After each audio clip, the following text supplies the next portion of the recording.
Xin chào các bạn.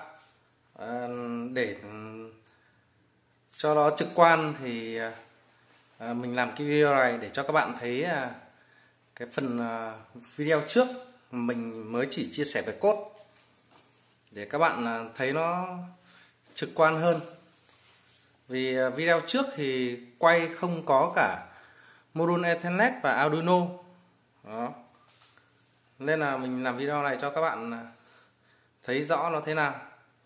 Thì đây là trên này là module Ethernet W5100. Đây là cảm biến LM35. Phía dưới này là module Arduino Uno. Bên này là module relay mình tự làm. Ta tự in và là mạch bằng tay. Còn đây là cái wifi. Thì hiện tại cái đường cáp quang nhà mình nó đang bị đứt, đang có dịch nên là chưa làm lại được. Họ bên Viettel họ chưa đến làm nên là mình chưa thể cho các bạn xem và gửi cho các bạn cái địa chỉ web của nó để các bạn cũng có thể trực quan tự tắt bật từ xa. Thì lúc nào có cái internet thì mình sẽ làm và sẽ gửi lên cho các bạn có thể tự tắt bật từ xa. Thì hiện tại mình đang điều khiển qua mạng LAN. Đó, thì đây là cái module relay có các đèn báo này. Bây giờ mình bắt đầu bật cái thiết bị số 1 này. Đó, các bạn thấy cái đèn này sáng nhé. Đó. Tiếp tục thứ hai này. Đó. Cái thứ ba đã bật. Đây là tắt này. Đó, các bạn nghe tiếng dơ le là kêu tạch tạch không?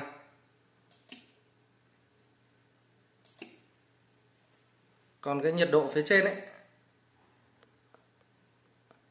thì hiện tại mình mới chỉ để cái chức năng refresh bằng tay thôi.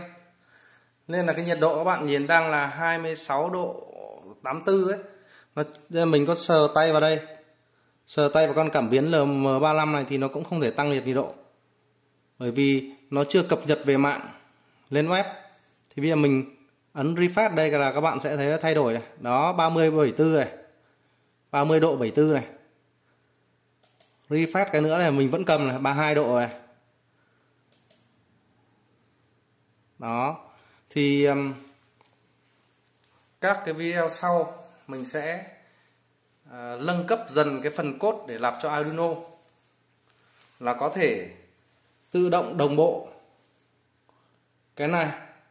Tức là bạn ở một vị trí khác trên mạng hoặc là các bạn trên máy tính khác hoặc trên ứng dụng thì các bạn bật ở đây thì đầu bên kia cũng thấy là trạng thái nó thay đổi. Đó, và cập nhật về, kể cả cái nhiệt độ cũng thế.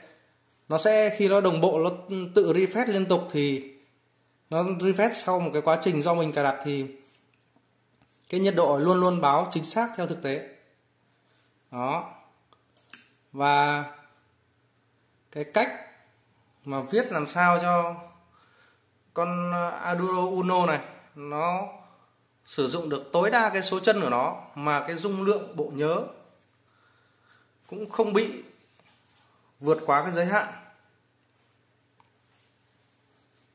Và kèm theo là ví dụ thêm các cái nút bấm. Ví dụ như là viết ứng dụng trên Android cho nó xong rồi này. Hoặc là hai bạn có thể ngồi trên hai máy tính này, là tổng cộng là 3 người này. Và một bạn có thể đứng tại ở thiết bị cần điều khiển mà thì mình có cái nút bấm cho cái con Arduino này. Có nghĩa là có 4 bạn cùng ở các vị trí khác nhau. Nhưng mà khi một bạn ấn thì các bạn kia cũng sẽ đều thấy là cái trạng thái nó được thay đổi. Đó. Nên là nó đồng bộ hết. Kể cả cái nhiệt độ lại cũng vậy. Thì đây là mình đã có phần code rồi. Thì các video sau mình sẽ chia sẻ cho các bạn. Đó, đây là hai phần cốt này.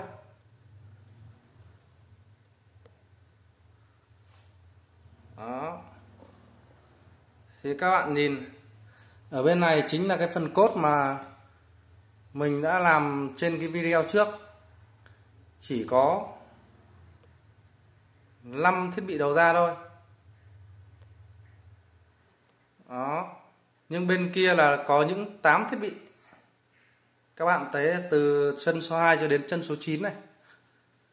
Thấy không? Có nghĩa bên này là điều khiển được nhiều thiết bị hơn. Nhưng các bạn thử nhìn mình biên dịch thử nhé. Ví dụ như bên này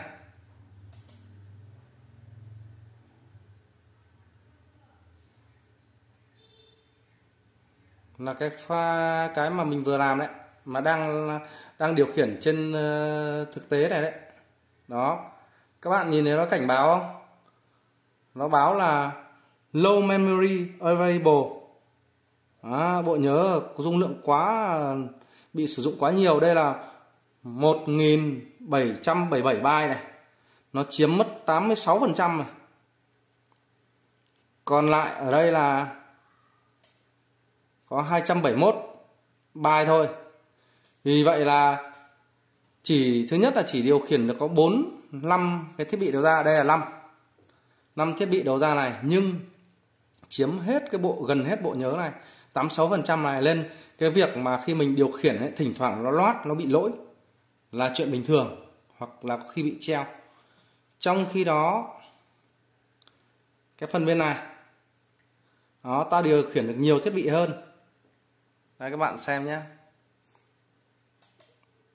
Đó,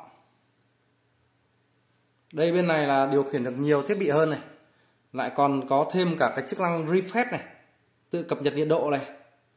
Đó, còn cái video còn một cái code nữa cũng như này, nhưng mà được nâng cấp thêm.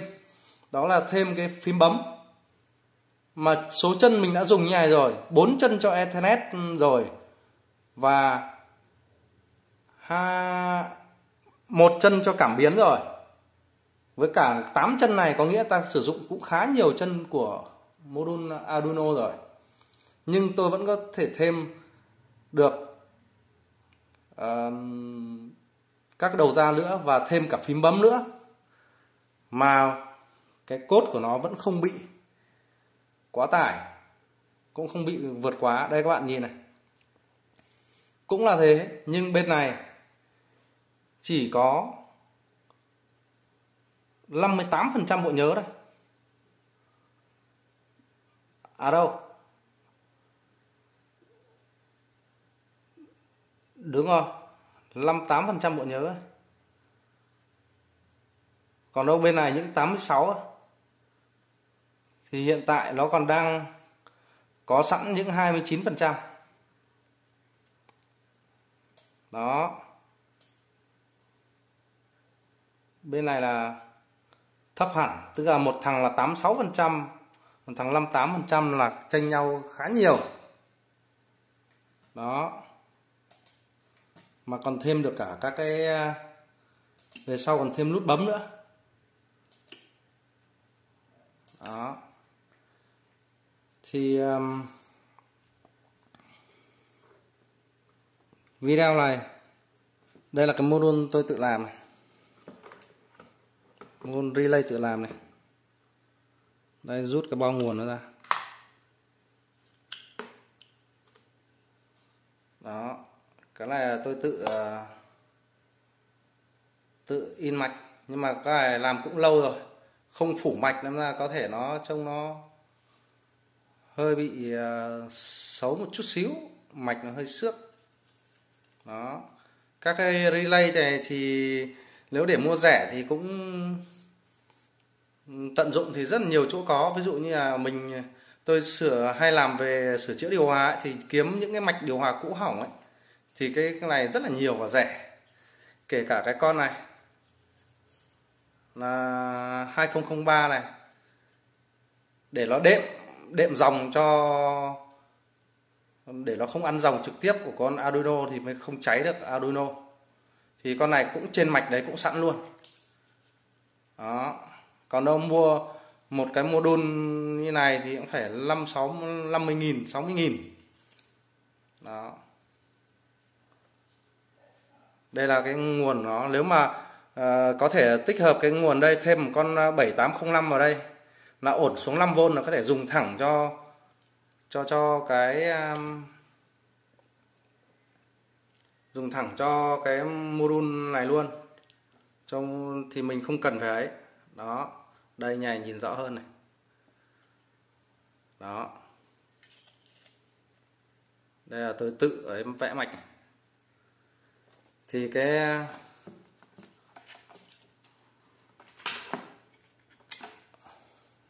đó.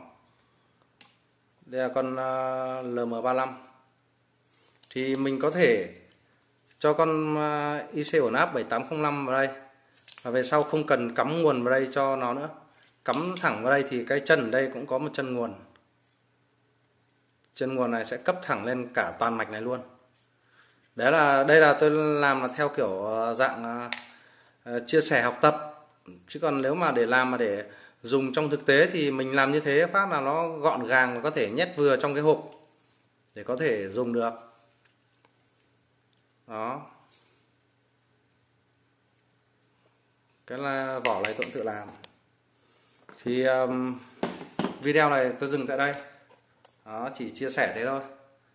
Thì để video sau thì sẽ có thêm phần code và phần cập nhật thêm các cái trạng thái của nó. Các bạn để tránh gọi là đăng lên Facebook và các trang nhiều quá bị block mất cái link, nên là tôi không chia sẻ được bài cho các bạn. Thì các bạn hãy đăng ký kênh YouTube để khi mỗi lần mà có video mới thì các bạn có thể cập nhật được luôn và không cần phải đưa lên Facebook nữa. Vì vừa rồi tôi cũng mới bị khóa link vì đăng bài cho các bạn nhiều quá. Đó, xin cảm ơn các bạn.